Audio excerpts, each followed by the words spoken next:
Assalamualaikum Bang Nuim. Waalaikumsalam warahmatullahi wabarakatuh. Apa Masya kabar? Allah. Alhamdulillah sehat. Nih suaranya udah langsung jelas dan merdu nih kalau Bang Nuim nih ya. Bang Nuim pernah jadi penyanyi gak sih sebenarnya? Enggak, Enggak. nyanyi ya pernah, tapi saya nggak begitu. Pernah beberapa kali di Pernah berapa dalam kali? waktu itu pekan olahraga mahasiswa di Jogja, penutupan Hmm. nyanyi. Kemudian di Medan juga ikut pernah dalam paduan suara Hmm. melakukan maju tak gentar membela yang benar, zaman itu. Ini Iya, zaman iya, zaman iya. Orde Lama. Iya. Orde Lama. Tapi tidak semerdu suara Tom Lembong kabarnya. Guys, Tom Lembong suaranya lebih merdu gitu lebih sebagai merdu katanya. oh, oh, iya. Nyanyian politik, tapi Bang Nuim bisa lah ya. Nah, ini kita ingin soroti pertama ini urusan abolisi dan amnesti. Sebenarnya pengamat ini sudah banyak gitu ya melihat hal ini merupakan dinamika politik. Tapi kalau Bang Nuim melihat dari sejarah kepemimpinan apapun kekuasaan-kekuasaan yang ada di negeri ini, Prabowo merasa penting kali ya mengeluarkan abolisi dan juga amnesti untuk dua orang yang dilihatnya mungkin jadi penentu nih buat kekuasaan dia. Bagaimana Bang Nuim? Iya, ini sebenarnya bagi Prabowo betul-betul seperti buah si malakama ini. Hmm. Jadi artinya kalau dia tidak berbuat sesuatu, seakan-akan dia tidak mempedulikan. Ketika dia berbuat sesuatu, kemudian ada dugaan, ya ini ada biasalah kritikan boleh dikatakan. Kalau kita fitnah nanti ditangkap, kritik katakan bahwa sebenarnya barangkali dia mempersiapkan untuk memberikan abolisi atau amnesti kepada yang lain-lain. Nah, dalam tanda kutip, yang lain atau yang lain-lain. Ini yang sebenarnya dikhawatirkan orang jangan sampai terjadi. Jangan sampai, karena Prabowo sendiri telah mengatakan, ya dia mengatakan akan mengejar Proptor sampai ke Kutub Selatan, sampai ke Gurun Cara, tapi kemudian dia mengatakan ya barangkali bisa dimaafkan. Ini orang khawatir. Apakah ini merupakan pembukaan jalan untuk memberikan amnesti ataupun abolisi kepada orang-orang yang kemudian nanti terbukti melakukan kejahatan korupsi? Karena kalau kita bicara mengenai persoalan abolisi milisi kepala negara itu biasa. Di Amerika itu kadang-kadang saya kalau membaca tuh tidak masuk di akal. Iya. Misalnya saja Presiden Biden, ini yang terakhir, yang terakhir. Presiden Biden, ya, Trump sendiri juga melakukan apa yang istilahkan mengampuni, ya, pardon di sana istilahnya. Itu Presiden Joe Biden, anaknya yang dikatakan bekas pencandu narkoba itu dia membela. Saya membuat tulisan yang dibuat oleh sebuah media di Jakarta tentang hal ini. Saya katakan ini biasa. Di Amerika itu bahkan mafia pun bisa mendapatkan pengampunan. Itu merupakan prerogatif, bukan hak ya. Begini, Bung Angga. Prerogatif itu dalam bahasa Inggris artinya hak istimewa. Jadi kalau kita pakai prerogatif, tidak usah lagi pakai hak lagi. Prerogatif saja atau hak istimewa seorang kepala negara atau presiden. Nah, di Amerika itu kalau kita melihat daftar hampir semua presiden, termasuk Jimmy Carter, orang yang paling yang agamanya yang paling kuat lah dari presiden-presiden Amerika, dia pun memberikan amnesti kepada orang-orang tertentu. Dalam hal ini dipuji karena mereka yang waktu itu dihukum itu adalah orang-orang yang dianggap dihukum secara zalim dan lain sebagainya, tetapi sesuai dengan kitab undang-undang. Kemudian Jimmy Carter jadi presiden, dia memaafkan mereka. Itu Richard Nixon memaafkan juga, macam-macam dari sejak awal, dari sejak pertama kali ada disebut dalam Undang-Undang Dasar Amerika, seorang presiden melakukan istilahnya pengampunan, pardon, memberikan pardon. Itu bisa. Nah, terakhir adalah orang yang mendapatkan pardon itu orang yang bernama Hunter. Hunter itu kan artinya pemburu, tapi itu nama dari anak laki-laki Joe Biden. Dan dia dengan berat hati dia mengatakan telah terjadi konspirasi ini itu macam-macam lah dia mengatakan. Saya tulis mengenai itu dan dia kemudian memaafkan anaknya. Ya sudah, tidak bisa dibikin apa-apa. Nah, jadi dalam hal Tom Lembong memang kejanggalan itu terasa sekali. Terasanya karena hakim yang mengatakan mensrea, tidak ada mensrea, tidak ada maksud jahat. Jadi kalau dalam bahasa kita, bahasa Islamnya innamal a'malu binniyat. setiap amal itu dengan niatnya ini tidak ada niat jahatnya katanya, dan dia tidak diuntungkan. Jadi ini ganjil, ini ganjil. Makanya saya menulis suatu ya katakanlah suatu opini ya, suatu pendapat. Ini mungkin balapan antara majelis maksud pengadilan banding dengan Prabowo, dengan Presiden Prabowo. Siapa yang duluan? Presiden Prabowo didahului oleh majelis hakim banding. Juga orang mengatakan, ya apakah mungkin pengadilan banding akan melakukan terobotan? Karena saya mengutip ada pandangan seorang ahli hukum di Indonesia yang mengatakan kalau jaksa mewakili negara, polisi mewakili masyarakat, maka hakim mewakili Tuhan. Nah, bagaimana Tuhan bisa tidak adil kan? Karena Tuhan itu maha adil kalau kita melihat. Jadi dalam hal ini kalau sekiranya Bung Angga pergi ke universitas, kebetulan Universitas Tablerbong, Harvard di Amerika Serikat. Ini adalah universitas tertua di Amerika Serikat dan sering sekali terpilih sebagai universitas terbaik di Amerika Serikat. Harvard University. Banyak anak-anak Indonesia sekarang, orang-orang Indonesia yang sedang kuliah di sana. Dan saya ingat ketika kasus COVID, itu Harvard meminta kepada mahasiswi Indonesia yang belajar mengenai persoalan kedokteran, kesehatan dan lain di sana, mereka minta tolong kamu sampaikan kepada pemerintah kamu di Indonesia bahwa COVID ini tidak bisa dilawan semata-mata dengan doa gitu. Itu Harvard waktu itu. Nah, di gerbang pintu masuk Universitas Harvard jurusan hukum itu yang dikutip itu antara lain adalah surat An-Nisa 135. Ya ayyuhalladzina amanu kunu qawamina bil qisti syuhada'a lillahi walau ala anfusikum. Nah, itu dikutip seperti halnya juga di Mahkamah Konstitusi di Jakarta. Itu ada kutipan dari surat An-Nisa 135 yang mengatakan ya itulah dalam persoalan keadilan itu tidak boleh pilih kasih dan lain sebagainya.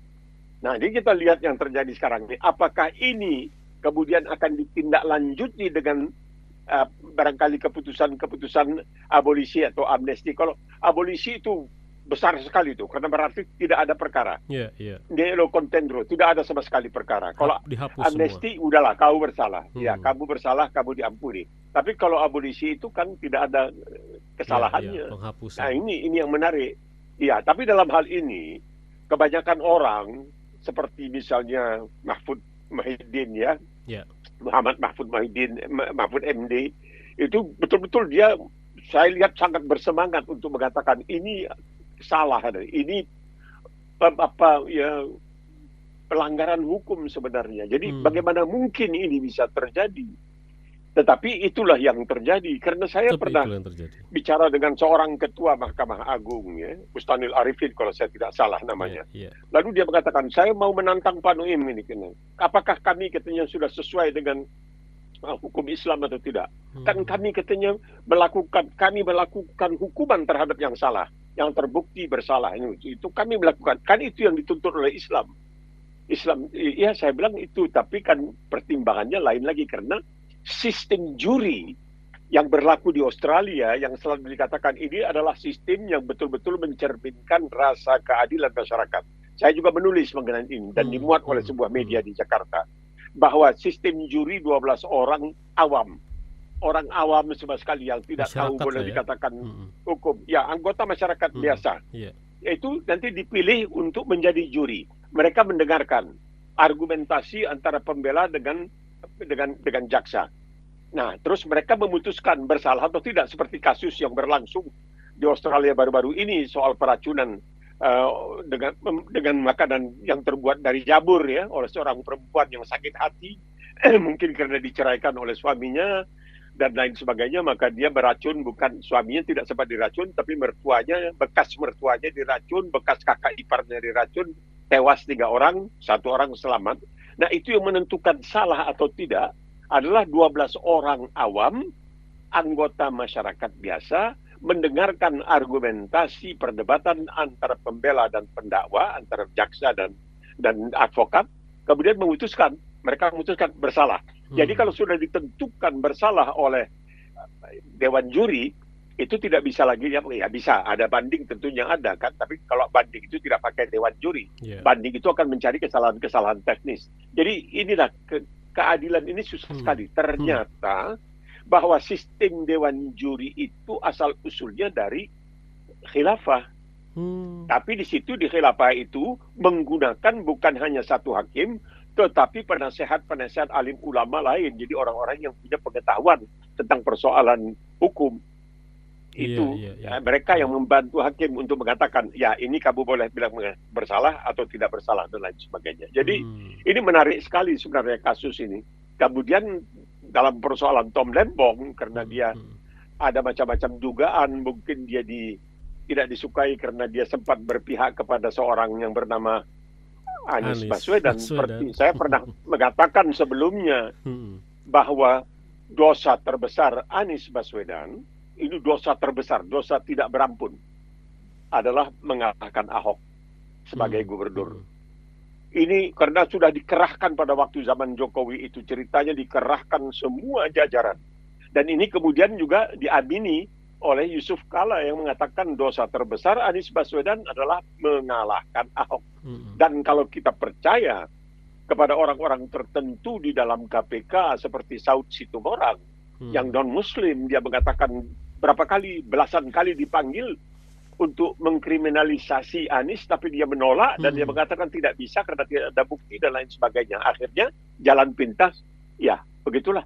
Jaksa kesian juga kita kan, jaksanya, hakimnya dia mau bagaimana. Padahal hakim kan bisa di tengah-tengah sidang mengatakan tidak cukup bukti, tidak ada mens rea, tidak ada niat jahat dan lain sebagainya. Tapi ya tidak tahu kita. Kalau menurut Bang Nuim, kalau menurut Bang Nuim, apakah layak abolisi untuk Tom Lembong dan amnesti untuk Hasto? Layak gak? Kalau karena itu merupakan prerogatif, itu hak istimewa seorang kepala negara, seorang presiden, dan itu bukan hal yang baru. Itu sudah pernah dilakukan, bahkan kalau tidak salah di Indonesia juga, dan biasa dilakukan di Amerika, dan banyak orang berkiblat pada Amerika kan. Karena Amerika mengaku negara yang paling demokratis. Ini Amerika ini demokrasinya lucu sebenarnya. Demokrasinya agak lucu Amerika. Iya, kalau saya melihatnya. Tapi mereka itu, bagi mereka tidak ada masalah. Coba lihat, banyak sekali itu hampir setiap presiden di Amerika itu memberikan amnesti, istilahnya pengampunan. Jadi bukan hal yang kecuali dalam keadaan sekarang ini, memang keadaan sekarang ini sedang seru-serunya ada kasus ijazah palsu yang tidak selesai-selesainya. Sehingga barangkali orang melihat gimana nih soal ijazah aja kok nggak bisa selesai, bagaimana menyelesaikan masalah yang lebih besar yang dihadapi oleh Indonesia, yaitu masalah ekonomi. Jadi ini yang barangkali perlu ada penyelesaian sesegera mungkin. Ya ini sudah berlalu. Presiden sebagai kepala negara telah menggunakan haknya, hak istimewanya, untuk memberikan pertama abolisi, kedua pemaafan. Itu jadi dia bisa memaafkan, amnesti dan abolisi itu bisa dilaksanakan. Tentunya dengan pertimbangan-pertimbangan tertentu. Akan halnya misalnya Presiden Biden, dia menuturkan, saya kutip seluruhnya apa yang dia katakan, saya terjemahkan ke dalam bahasa Indonesia. Dia menuduh telah terjadi campur tangan katanya dari pihak Kongres Amerika, sehingga adanya itu tetap dinyatakan bersalah, kita dihukum 5 tahun kalau tidak salah saya itu berapa. Kemudian anaknya itu dibebaskan karena adanya pengampunan dari ayahnya. Oke.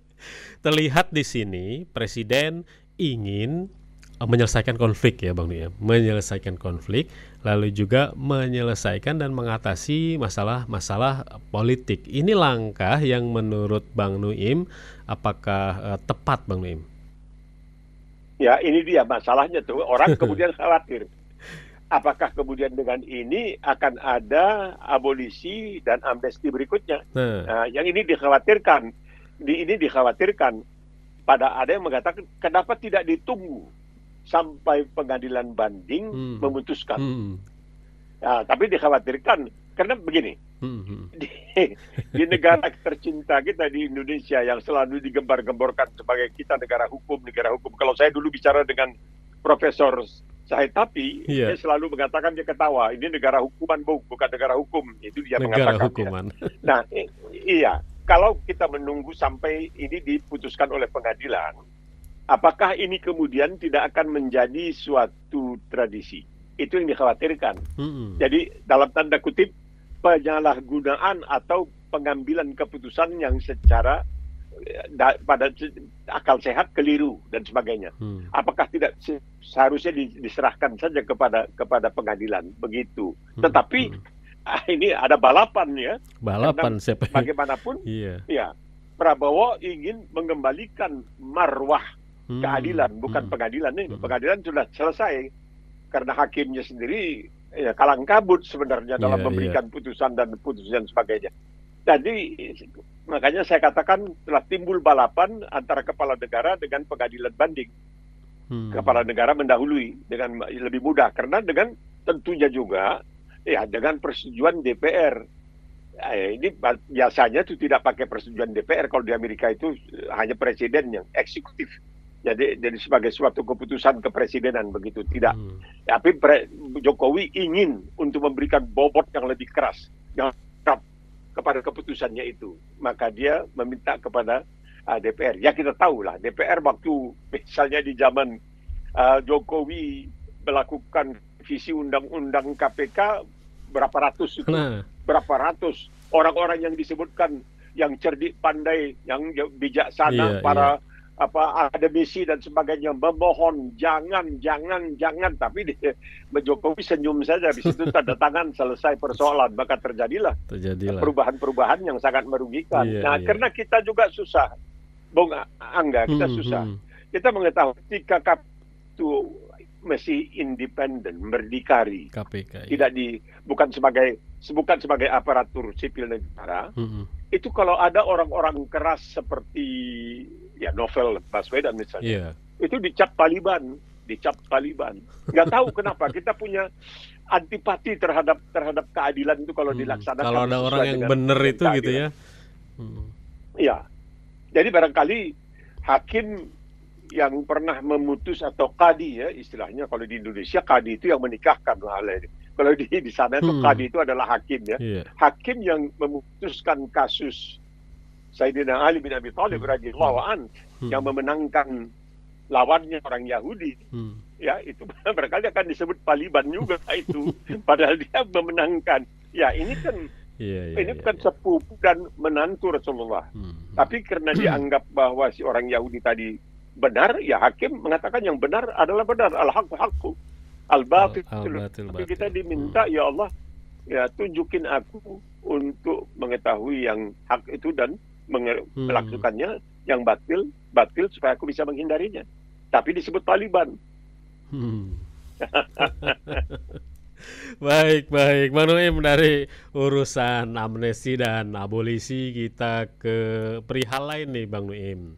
Pekan lalu ekonom sekaligus mantan Menteri Koordinator Bidang Ekonomi era Presiden Megawati, Kwik Kian Gi, berpulang. Usianya 90 tahun Bang Nuim. Ada catatan atau ada kenangan apa? Atau ada hal apa yang Bang Nuim soroti dari seorang mantan menteri ini yang dalam 20 tahun terakhir katanya nih ada sosok yang paling bijak dan paling berani juga mengkritik pemerintahan Jokowi sebelumnya. Bagaimana Bang Nuim melihat sosok ini? Ya, dalam kenangan saya, karena saya pernah wawancara beliau ya, waktu saya masih Radio Australia tugas ke Jakarta, dia waktu itu saya ingat mau ke Semarang, tapi dia tunggu karena kemacetan dan lain sebagainya, dia tunggu saya sampai bisa wawancara. Dan saya tertarik ada dua hal sebenarnya. Dan saya tulis ini, diterbitkan. Kemudian entah bagaimana, rupanya Dahlan Iskan juga menulis hampir sama dengan saya itu, bahwa ini manusia yang namanya Kwik Kian Gi. Ini tidak mau mengubah namanya. Iya ya. Dia mempertahankan. Jadi jangan dinilai dia dari namanya, tapi nilailah dari perbuatannya. Jadi kalau orang Inggris mengatakan, bukan orang Inggris lah, pujangga Inggris William Shakespeare, ya itu di dalam salah satu karyanya Romeo and Juliet mengatakan, what's in a name? Apalah artinya nama? Bukankah bunga mawar dengan nama lain harum semerbak tetap sebagai bunga mawar? Begitu kira-kira. Dan dia tidak mau. Dan dia orang yang ada tiga hal mengenai Kwik Kian Gi. Mampu di bidangnya, berani, dan jujur. Nggak tahu saya apakah ini urutannya begitu ataukah urutannya bisa dibalik jujur, berani, mampu, atau pokoknya begitu. Ada tiga hal mengenai seorang Kwik Kian Gi. Mampu, berani, dan jujur. Jujurnya kenapa? Dan dia melihat sesuatu itu bukan demi kepentingan pribadi, bukan demi kepentingan partai, tetapi demi kepentingan rakyat Indonesia. Misalnya dalam soal SKL, surat keterangan lunas, ya, BLBI itu banyak loh. Soal BLBI itu banyak. Dia tidak setuju itu diberikan begitu saja terutama terhadap orang seperti Samsud Nur Salim dan lain sebagainya yang tidak sanggup katanya terbang dari Singapura ke Jakarta 1 jam karena sakit. Kemudian dia menyewa sebuah kamar di rumah sakit di Singapura. Kalau tidak salah saya harganya waktu sewanya $1.400 semalam atau berapa. Tapi ada wartawan dari Indonesia yang ditugaskan untuk nongkrong di rumah sakit itu. Dia nggak pernah nginap di rumah sakit itu. Tapi dia bisa datang ke Melbourne untuk jumpa seseorang. Dia datang ke Melbourne. Saya kejar, tidak mau di interview. Baik orang yang dia jumpai maupun dirinya tidak boleh diwawancarai. Dia kembali, kemudian terbit SKL itu, surat keterangan lunas itu. Dia melawan itu. Tapi akhirnya dia bilang, ya saya kalah oleh, dia menggunakan istilah total football gitu. Total football. Saya dikalahkan, total football mengalahkan saya kan. Artinya dia barangkali satu. Kedua, dalam kasus pemilihan wakil gubernur senior Bank Indonesia kalau saya tidak salah. Ketika itu beberapa orang anggota DPR terlibat. Banyak diantaranya dari PDIP. Dan dia mengatakan, kalau saya ditanya katanya, maka partai politik yang paling korup di Indonesia, partai saya, yaitu PDIP.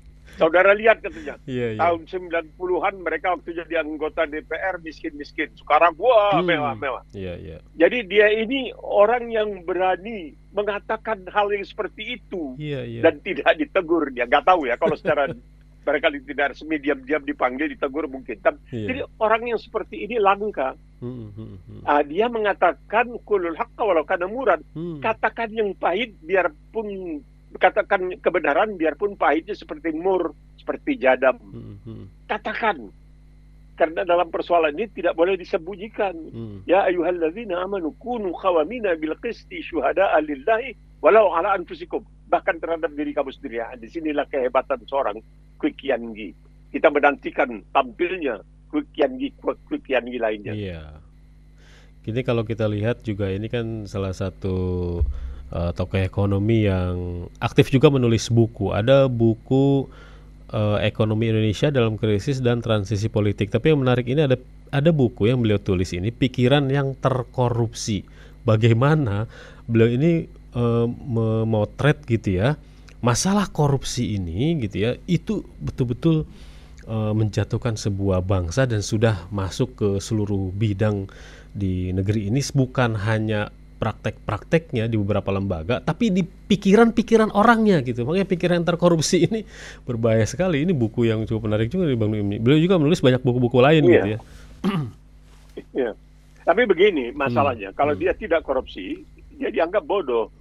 Ada kesempatan kok disia-siakan. Kok bagaimana? Saya jumpa seorang ulama yang sekolah 9 tahun di Madinah ya.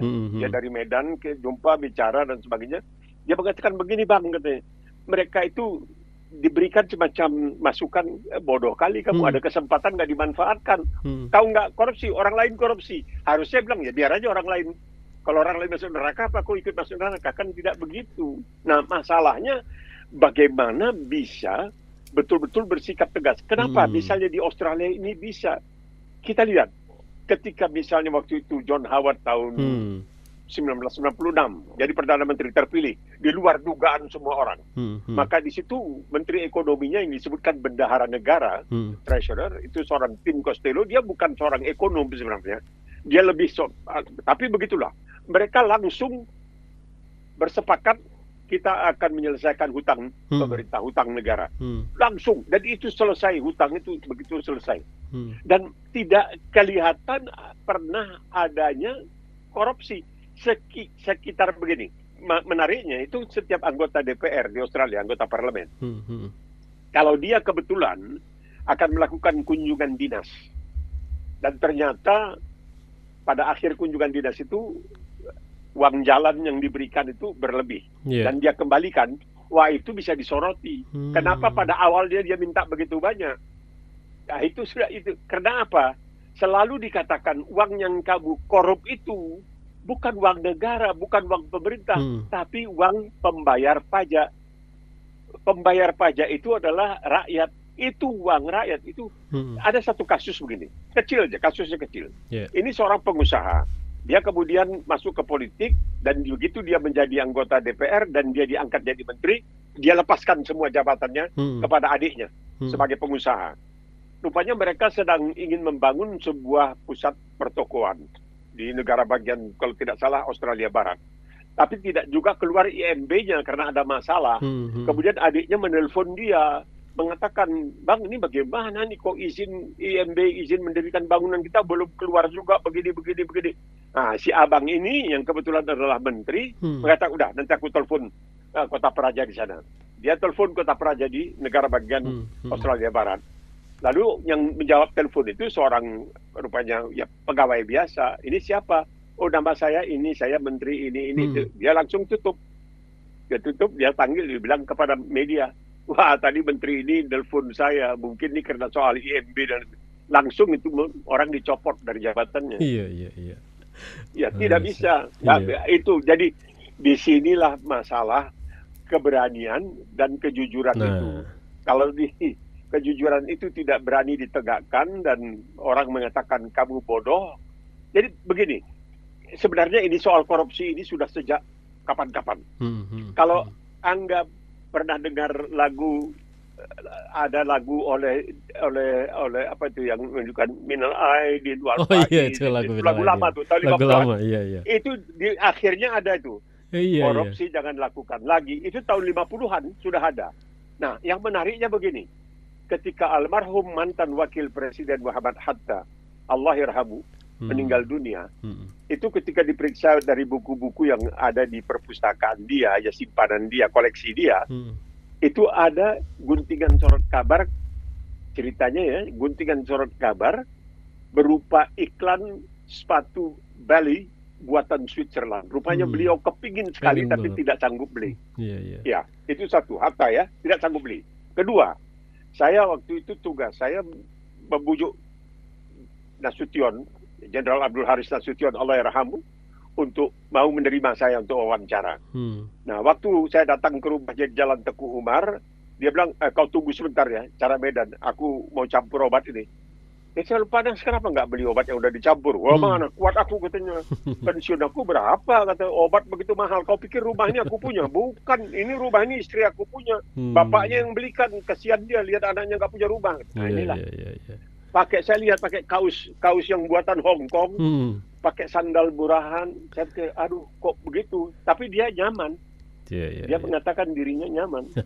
Nah, itu jadi orang-orang seperti ini. Orang seperti Hugeng, kalau misalnya Bung Angga lihat dulu Hugeng itu setelah dia tidak menjadi zamannya Soekarno, dan dia tidak pernah zaman Soeharto, dia tidak pernah mengatakan Soeharto, tidak. Si Harto itu. Setiap wawancara saya dengan dia tidak pernah mengatakan Soeharto, tapi si Harto itu budak ini, itu dia. Mereka ini hidupnya betul-betul sederhana tapi bahagia. Saya punya teori, betul atau tidak, bahwa hidup orang kaya itu betul-betul terlalu banyak rasa takutnya. Mereka takut mati, khawatir. Mau meninggalkan semua ini. Ya Allah, ini bagaimana ini mau ditinggalkan semua kekayaan ini. Mereka itu, iya, dirongrong terus harus perasaan takut mati. Jadi ada negatifnya juga. Oke, Bang Nuim. Ini sebagai penutup, Bang Nuim, di dialog kita ya. Media internasional itu sempat ngangkat ini berita One Piece flag. Bang Noim tahu ini ya, bendera One Piece ya, yang logonya logo. Jadi sampai pemberitaan begini, people across Indonesia are using the One Piece flag to protest against the government. Sampai pemerintahan itu merespon ini gitu ya. Karena di Indonesia juga tadi kalau berita di media itu beberapa daerah, apalagi di Jawa Tengah, pengibaran bendera merah putih itu di bawahnya ada bendera One Piece yang lambangnya bajak laut. Sebagai penutup, Bang Noim, apakah di momen hari kemerdekaan ini para bajak laut tanda kutip gitu ya masih bercokol di negeri ini ya, apalagi di pimpinan-pimpinannya? Iya, memang itu. Tapi persoalan bendera ini sebenarnya ini bukan soal baru ya, bukan soal baru. Karena kita mengetahui Rasulullah SAW sendiri punya macam-macam bendera. ada yang warna hijau, ada yang warna hitam, Iya, yang namanya luqab. Ya, rakyat dan Liwa. uqab, yaitu uqab itu burung elang gitu. Dan itu dibuat salah satu warna hitam itu dibuat oleh tutup kepala hijab dari Aisyah sebenarnya radhiyallahu anha begitu. Nah, ini yang yang pernah dipakai juga oleh wakil presiden Gibran waktu debat ya. Itu sebenarnya yang Jolly Roger itu di Eropa itu dahulunya kalau tidak salah dari Prancis itu Roger itu artinya iblis sebenarnya. Jadi dari Inggris diambil, dari Prancis diambil alih oleh Inggris, tenarlah ke seluruh dunia karena Inggris kan satu dari tiap-tiap 4 orang di dunia ini kita bisa bahasa Inggris. Itulah hebatnya Inggris itu.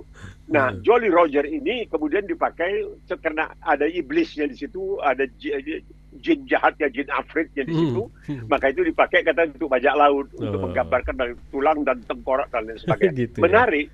Pernah ada suatu dugaan ya, karena Inggris tidak bisa mengatakan Allahu Akbar, maka kata Jolly Roger itu sebenarnya ganti, jadi mereka mau membelesetkan. Karena Inggris itu begini, maaf ya, saya minta waktu 1 menit.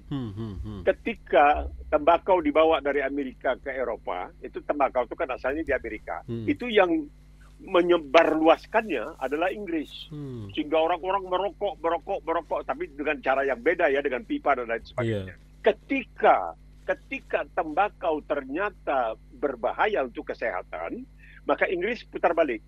Dia mengatakan sesungguhnya asal usul tembakau itu dari Rasulullah Shallallahu Alaihi Wasallam. Astagfirullahaladzim. Kenapa? Karena Rasulullah pernah jalan, ya, melihat ada seekor ular berbisa yang terjepit di bawah batu. Karena Rasulullah itu orangnya mengasihani segala makhluk, dia bebaskan ular tadi. Tapi dasar ular begitu dibebaskan, dia patuk tangan Rasulullah. Langsung Rasulullah menghisap bisa ular, meludahkannya. Dan di tempat ludah Rasulullah jatuh itulah tumbuh tembakau, kata Inggris itu. Orang Inggris begitu. Nah, itu orang Inggris. Iya, itu orang Inggris. Jadi itulah, jadi benar. Nah, satu lagi, kita pernah punya seorang ulama, namanya dikenal dengan Hasan Bandung.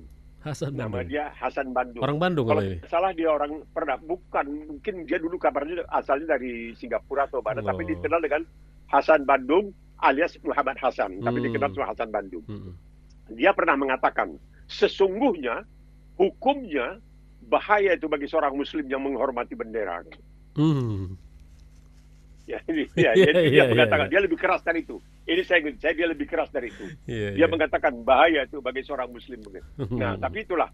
Jadi Rasulullah itu punya bendera hijau, tapi kemudian pakai anak bulan begitu, al-hilal, tidak lagi dipakai itu karena dia pakai oleh Turki, jadi Arab Saudi tidak pakai itu, barangkali pakai yang lain. Jadi soal bendera ini ada, Rasulullah itu punya ada macam-macam, al-uqab istilahnya itu.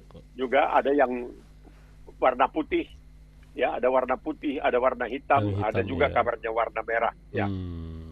Oke, baik Bang Nuim, terima kasih banyak nih dialognya di pagi hari ini. Bang Nuim, semoga selalu sehat Bang Nuim. Insya Allah kita jumpa lagi pekan depan. Insya Allah. Amin. Assalamualaikum. Waalaikumsalam warahmatullahi wabarakatuh.